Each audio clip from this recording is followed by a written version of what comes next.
Morning, welcome along to the vlog. Today I'm going to talk about this little piece of rubber which is really useful if you're a saxophone player, but before that, mail time. By the way, anybody seen this yet? It's really good. It's kind of like put the stoppers on top, the new Top Gear. But did you notice, I put a tweet out the other week, the first shot of the Grand Tour series, the whole first shot, was from the top of Central Hall, Westminster, which is where I said was the greatest view in London. So it looks like the Grand Tour producers agree with me. Anyway, in here should be, what are you doing, cat? Should be a new SD card for the drone.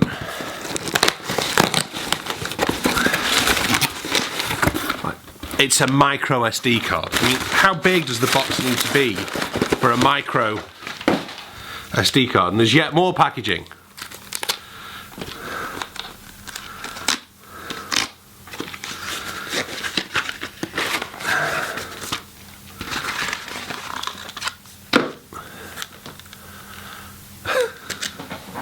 I mean, come on, Amazon. I mean, I'd enjoy my things being protected, but many concerts, especially involving students, quite often involve a lot of this.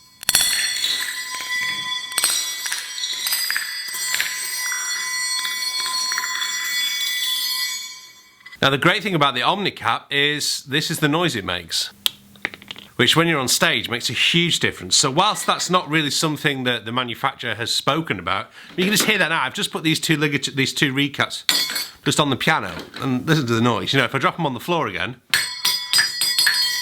they make a right racket, whereas if I drop the Omnicap on the floor, barely hear it, okay? So that's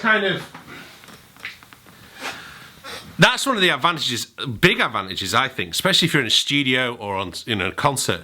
If you've got a reed cover that doesn't make a huge noise when it drops, that's a big thing.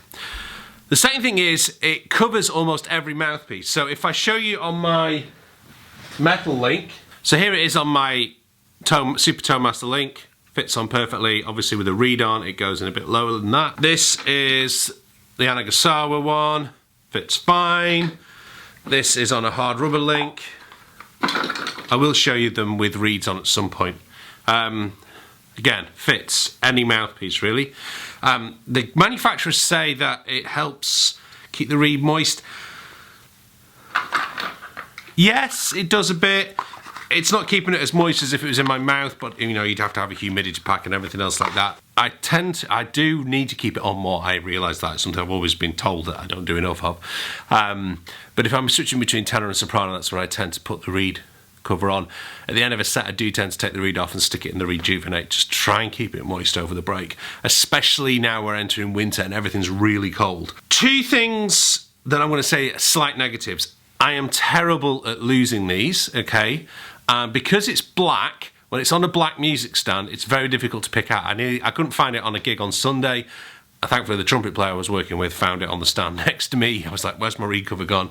The second thing is, and this is just me, I am bad at putting things in my pockets and forgetting they're there, especially when I'm on a gig and then I finish the gig, I come in and the reed cover tends to get left in my pockets. And I wanted to do this review for you a few days ago and I had to rummage through some trousers to try and find the reed cover because I couldn't find it anywhere. So I don't think there's much they can do about that, so that's not a blame on the manufacturers, that's just a personal thing for me. Possibly, though, they could change the colour, maybe bright orange or something, so it doesn't easily get lost amongst, you know, when you're also on a music stand or anything. So that's the Omnicap. I really like it. I'm going to keep using it, and it's not a paid product endorsement. They haven't paid me to do this. I'm trying to think if there's anything else I want to say about that. Not really. I'm going to have to get some practice done. I need to get word out, and if you're in the Cambridge area this Sunday, so that's kind of 4th of December, is an open jazz jam, a Christmas end of year jazz jam, which I've got doing. Just found out it was sold out Saffron Hall for the jazz gig a week on Friday, so I need to start thinking about a set list for that, because I kind of haven't done anything for that yet.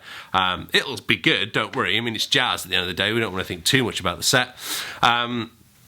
And there's loads of other things I need to do. I need to start getting my account sorted out, which is so boring. I need to transfer a load of data from various different hard drives onto one external drive so I can keep all my movie files, because all these movie files I shoot, I keep all of them. I keep all the raw files as well, and because I'm shooting in HD or in 4K minimum, I've got a hell of a lot of video files, so I need to kind of catalogue those and keep those up there. There's a couple of Q&As that came through. Oluwasegun, I don't know, I'm sorry, Alfonso. Anyway, it's there. Maybe it's Alfonso. Is that your first name there, man? Okay, you were asking 2 questions. You asked what software am I using, and how many days does a shoot take with editing. I use Final Cut Pro, and I try and shoot and edit in the same day. For a 10-minute video, normally I'm shooting at least 2 hours worth of footage and then editing it down. Some days we don't get a vlog, and that's because I just haven't either had the time or the inclination in the day to get the cameras out and shoot things. It tends to be when the day's really busy, they're very difficult days to think, oh, that would look really good on film. When you get a day like today when the diary's pretty empty till later on, well, still got lots of things to do, and it's a gorgeous day outside. I love it when it's freezing cold like this in England and you get some lovely scenery. But yeah, I'd say it takes me about an hour and a half to edit it down and get it right for you. I'm getting faster at it, and that's the one great thing about doing it as much as I can, you know, if I can every day, is that you do get better at it, you do get faster at it, and you get, you know, it helps the payoff with my teaching website for my online students. I get better at editing videos for them and faster at editing videos for them, which, you know, is the payoff. And I'm learning all the time. So I know there are things like some of the Adobe suite. I know Max, who shot the documentary on me, and which you can see here, and some of the Jazz Vespers EPK. Max uses Adobe. I just, Final Cut's easier. It's quicker. It's like when we did the album. Lee Slater, who mixed and did some of the production on it, he uses Pro Tools, and I had to get starting to learn my way around Pro Tools.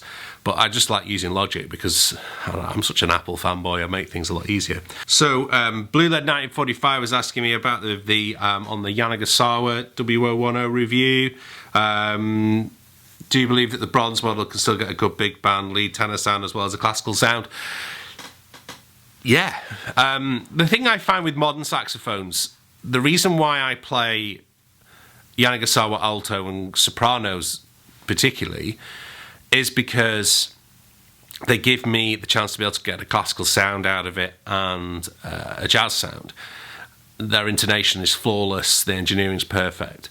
My Mark VI is full of problems and engineering faults and things going wrong on it, and it has to be in the shop at least every 6 months for something to get changed on it. But it just has this character in its sound which is exactly what I'm after in my jazz sound and in the sound I want to say. And the tenor is closest to my voice, is closest to what I want to get to. And if you were to nail me down for one track, that Song for Helena on the new album is what I'm aiming for. Okay, so I'm going to get on with some practice in a minute, and any more questions, let me know. And if we keep the questions coming, I'll maybe make one of the vlogs a week a dedicated Q&A. So please just whack the comments in, and then if I can't answer them directly in the comments box, I will address them in each particular vlog.